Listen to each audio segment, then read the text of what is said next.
Hi there, welcome to 3 Row Steve, and today's video, basically I've got a Hornby Jupiter 8F that suddenly stopped working, and so we're going to have an attempt at fixing it, and I'm using a piece of test track that I've assembled, which has a built-in voltmeter and ammeter, and yeah, let's get into the video now. Meter and voltmeter, and I'm testing three of my locomotives. This first one, which is the 4MT, it runs really nicely, but unfortunately it does draw a lot of amps, which really is not good because you could end up burning out the motor. You probably can't see, but the value is about 1.9 amps, so it should be really below 0.6 amps. So there you go with that one. The next one is a Castle locomotive, partly disassembled. And this one, it doesn't run as well, but it also, when you actually apply some power, doesn't use a lot of amps. It's actually below that 0.6. It's around 0.3. And so obviously you just probably needs a service. Whereas the first one would definitely need a remag and a service. This one I have already serviced it, but unfortunately it stopped working, and I'm not really sure why. So we're going to investigate what's actually wrong with this, and I've got a pretty good idea because one of the brushes has already actually dropped out of the locomotive casing before I've even opened it.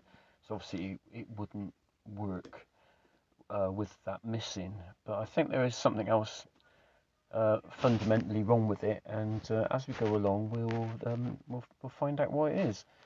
So to remove the body, the first thing to do is remove the long screw that goes through the chimney, which I'm just doing now. And then once we've done remove that, we need to disconnect the electric wire from the tender. Oh yeah, that is the offending brush that's actually dropped out of the locomotive. So you need to do this quite carefully. So just using a pair of tweezers, it just basically pulls out. It's just like a sort of a metal clip, and that connects the plungers that contact the middle rail with the motor inside of the chassis. So the other thing I have to do is to remove the one of the screws that links the tender to the locomotive. So I'm just going to do that now. So pop that out. These little tweezers are quite useful actually for removing small screws once you've loosened them off. So out pops the chassis, and there it is. So let's see what is the problem.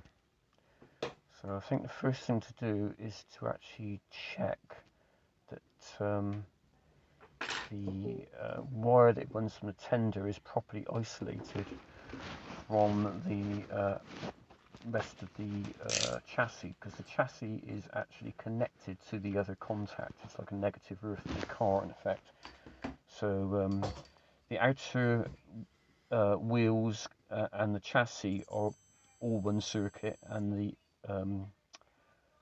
whatever you use in the plunger mechanism is the other circuit. And unfortunately in this case there is actually a short circuit.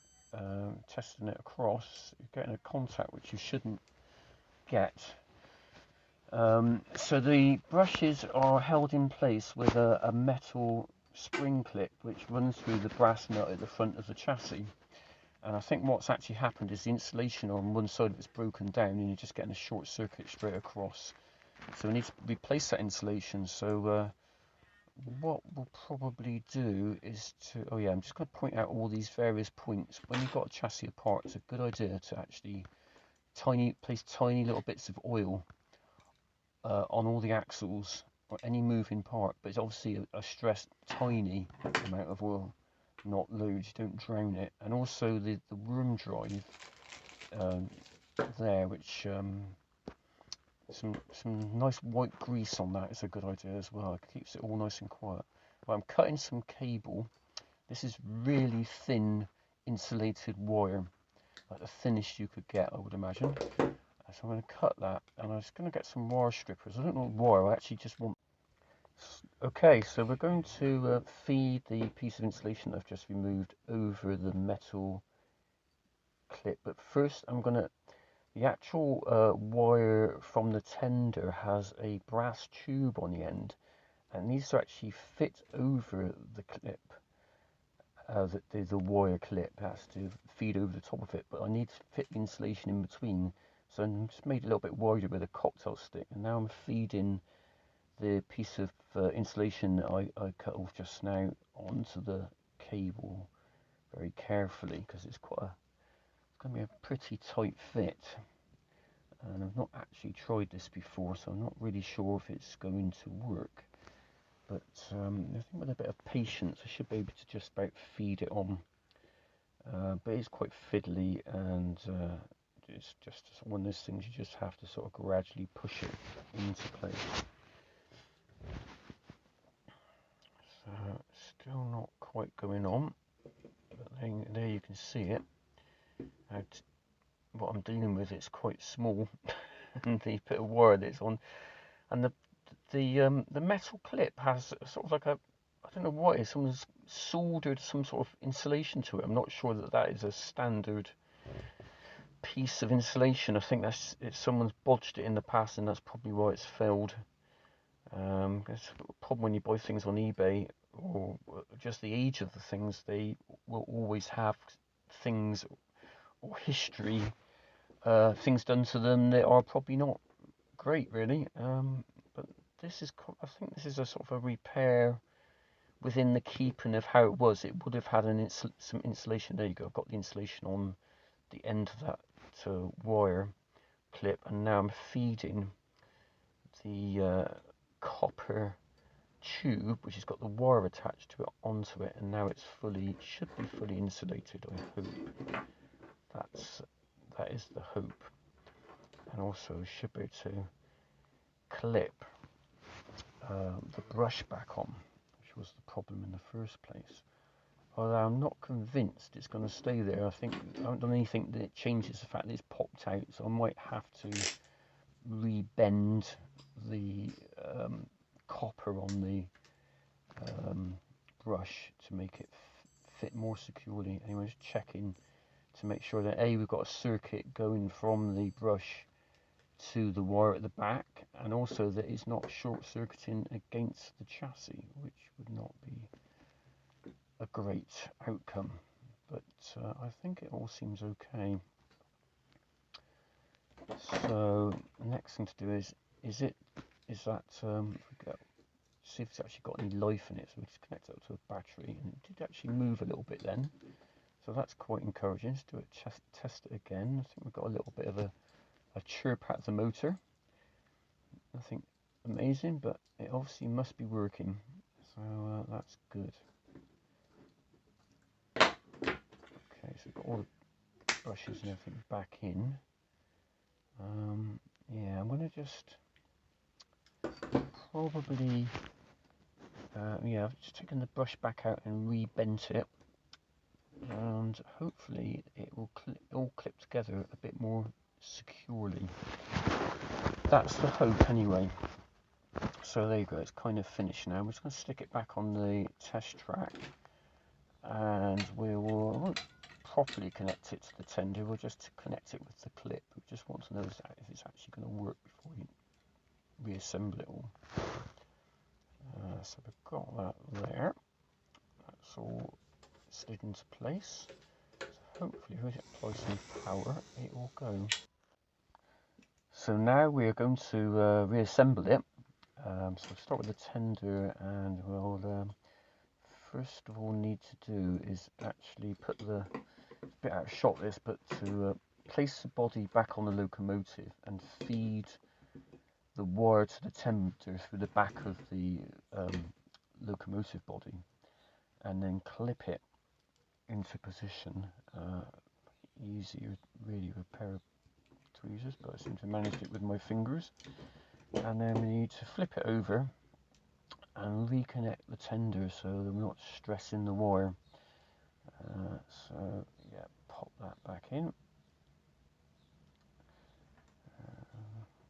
Very knackered old screwdriver, but it's the right size for the screw, so just never over tighten these things. The brass screws, you just need to slightly nip them up. If they go loose again, you can always tighten them up again, but if you over tighten them, then it's kind of no going back. So yeah, we'll flip the locomotive back over, and we need to put the very long screw that secures the body to the chassis back through the chimney.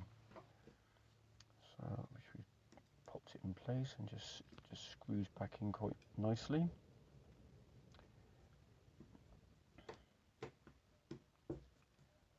There we go. And then we just need to test to see if it actually still all works. So pop my test track back, plug it all back in, plug my battery back in, which powers the voltmeter and the ammeter, and plug my power supply back into it. I'm using banana clips and posts from a stereo. We'd be used on a stereo system. They're very easy because I can connect my two controllers to various different points of my layout and also to my test track. And looking at that and looking also at the amperage, it all looks very good. The amperage is very low, so 0.26, which is a nice low reading. So I would say all in all, success. I thought, now it's all reassembled, I thought I'd just leave you with some shots of the actual locomotive working. I hope you enjoyed the video.